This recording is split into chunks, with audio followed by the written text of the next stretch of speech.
El Scistotrippa auranti és una plaga que ens ha vingut des de Sud-àfrica. Aquesta plaga és molt fitòfaga, és a dir, es devora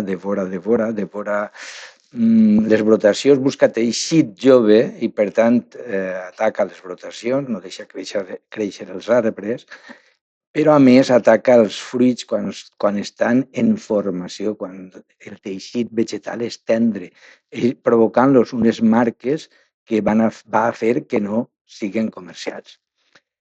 Lo fort d'aquesta situació és els nivells de responsabilitats que n'hi ha per part de les diferents administracions i que ningú ha assumit fins ara.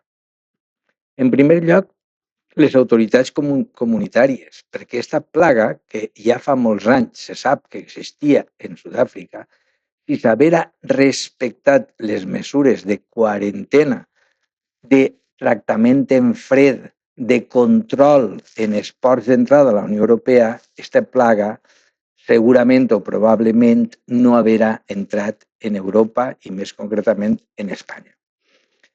Però, a més, resulta que aquesta plaga tan destructiva que va marcar un abans i un després en la citricultura, i ara ho comentarem això, va ser detectada ja en l'any 2020 en Huelva.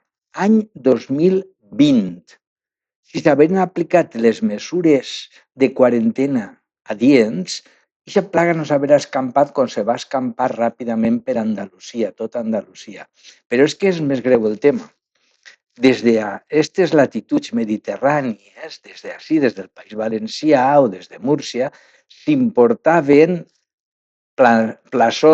plantons des d'Andalusia que venien infectats i no hi havia cap tipus de control.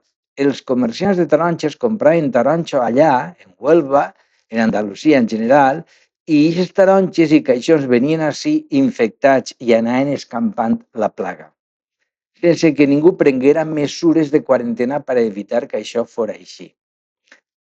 Mireu si es greu el cas que a hores d'ara Múrcia encara no reconeix que tinga la plaga. Així al País Valencià ja s'ha reconegut i ja s'han decretat mesures de quarantena a bones hores, mangas verdes, que diem, en el segle XIX.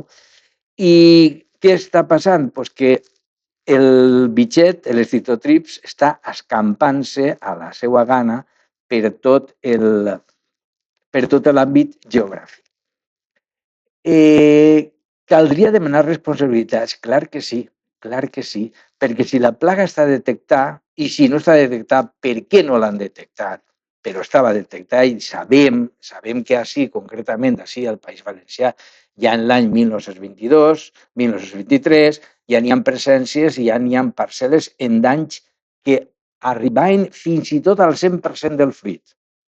Ara ens trobem en un enemic molt difícil de combatre que va a demanar una lluita combinada química i biològica, però la clau en aquests moments, ara en aquests primers anys, va ser la lluita química.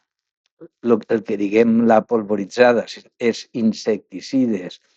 I, clar, què passa? Pues que això va obligar als llauradors valencians a fer com a mínim 3 tractaments per a controlar l'Scistotrippa auranti.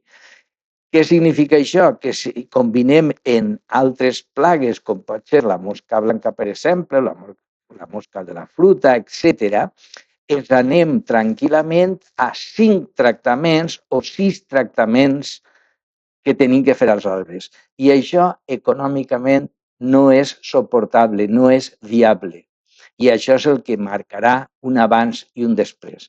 Perquè a partir d'enguany, la gent que no pugui sostindre aquests costos tindrà que abandonar els seus camps, les seues parcel·les, i tan sols les grans propietats que tenen un alt nivell de mecanització i una alta tecnologia podran suportar aquesta nova situació.